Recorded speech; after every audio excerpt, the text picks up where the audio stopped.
Bonjour, c'est Julie. Je suis sophrologue et praticienne en EFT, le tapping, et j'ai un diagnostic de PPPD, donc des étourdissements persistants. Donc, je voulais vous donner un autre exercice correctif, une autre visualisation que je fais régulièrement. Donc, je vous rappelle encore une fois ce que c'est pour moi un exercice correctif. Je pars du principe que le cerveau a fait une association entre les symptômes, entre la sensation vertigineuse d'un côté et le contexte difficile qui va avec, marcher en ville, les supermarchés, la conduite, certains mouvements de la tête, tout ce genre de choses. Le cerveau a associé ça avec mon propre état interne. Donc, mélangé avec les symptômes, c'est ce qui se passe dans mon corps au niveau de mon système nerveux autonome, par exemple, la respiration, les battements cardiaques, peut-être la tension musculaire, ce qui se passe dans ma tête, donc au niveau mental, les pensées que je peux avoir, les croyances qui peuvent être là, et ce qui se passe, selon les pensées et les croyances que l'on a, ce qui se passe au niveau émotionnel. Donc, ce que j'essaie de faire dans ces exercices correctifs, et d'abord par la visualisation, avant de passer à faire ce genre de choses dans la vie réelle, je vais visualiser, imaginer les symptômes et ces contextes difficiles où j'ai des symptômes, mais avec un autre état interne, d'autres pensées, d'autres émotions. Ce qui se passe dans mon corps est différent. La respiration est différente. J'ai pas de tension musculaire. Et tout ça se fait dans mon imagination, en forme de visualisation. Donc, je vais vous montrer, j'avais déjà présenté une visualisation comme ça. Je vous présente donc un outil que je fais régulièrement qui m'aide beaucoup. Alors, je commence, étape 1. Je ne le fais pas longtemps, mais je commence en fermant les yeux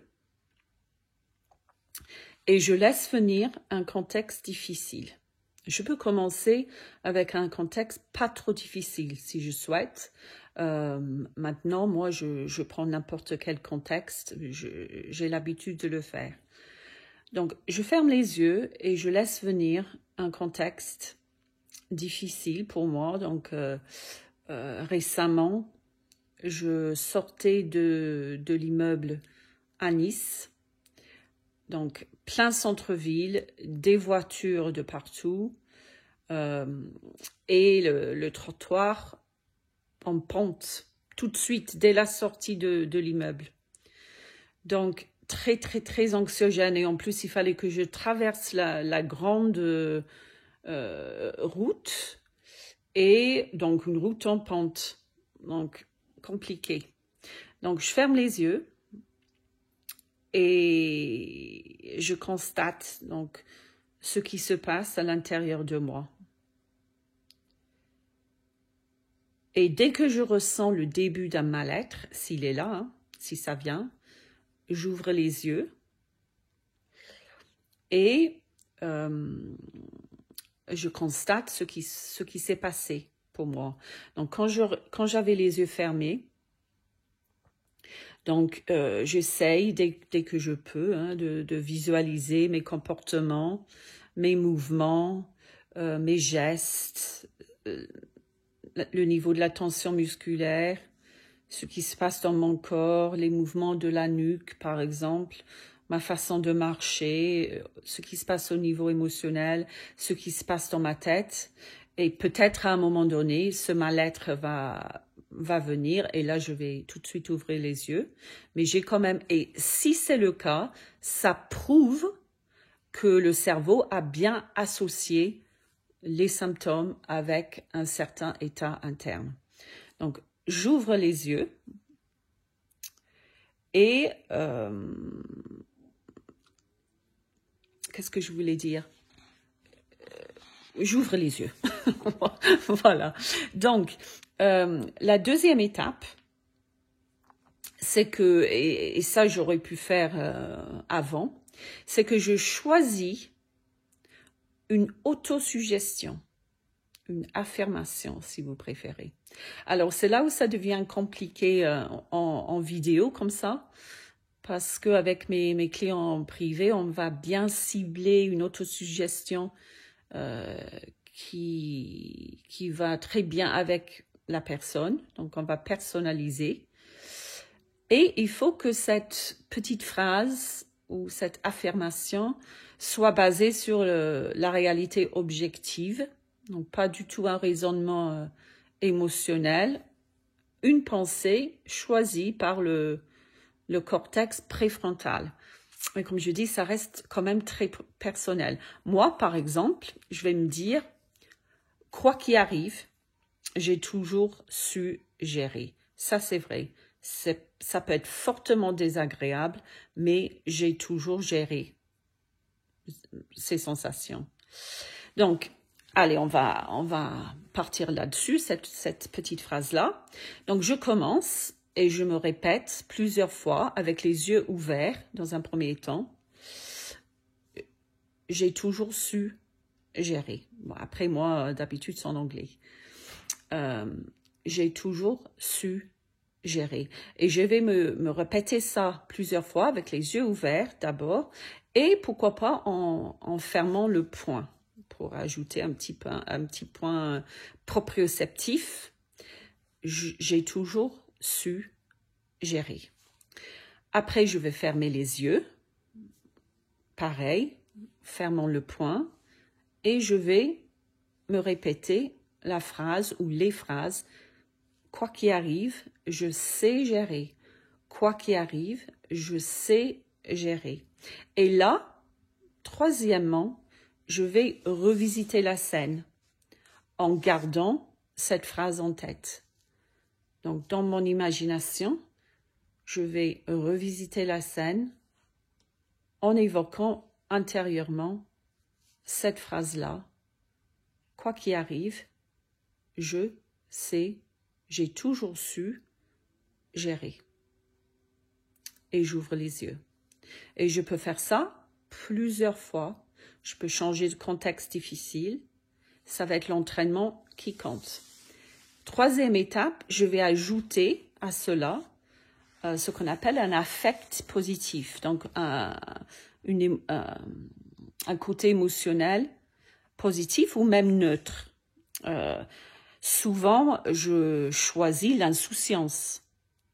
Parce que j'ai vu des personnes qui ont des vertiges des fois et bof quoi. C'est vraiment l'insouciance parce qu'ils savent qu'il n'y a rien de dangereux et on le sait aussi avec le PPPD, il n'y a rien de dangereux.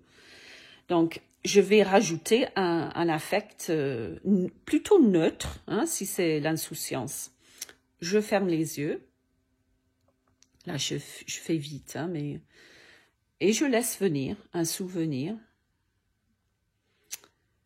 ou de mon passé où j'ai pu avoir ce sentiment d'insouciance. Bon, ça va être personnel pour vous tous.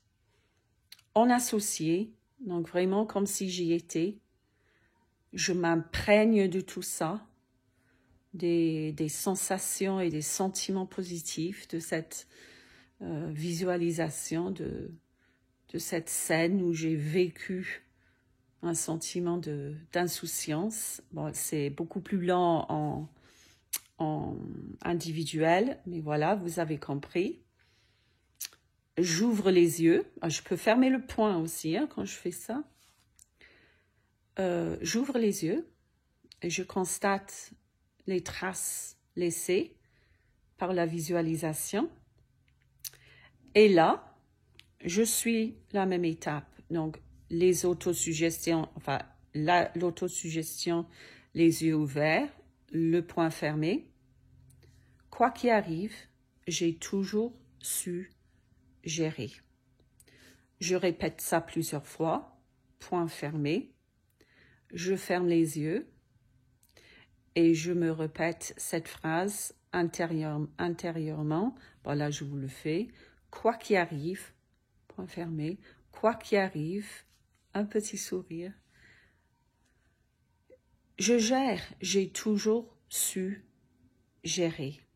Et puis, je peux mélanger avec tout ça ce souvenir d'insouciance, le point fermé. Quoi qu'il arrive, j'ai toujours su gérer. Et là, je me replonge dans la scène du contexte difficile. Je sors de l'immeuble, je regarde autour de moi, et même si ce n'est pas dans la vie réelle, j'ai cette autosuggestion dans ma tête. J'arrive à gérer. J'ai le point fermé.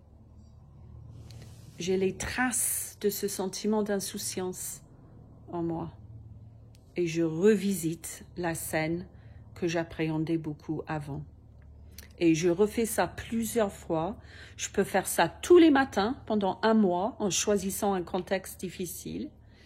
Et puis, une fois que c'est bien intégré, c'est là où je peux pratiquer peut-être, voir ce que ça donne, me dire suivre les mêmes étapes, mais juste avant un contexte difficile que j'appréhende. Voilà, ça s'appelle la plasticité cérébrale.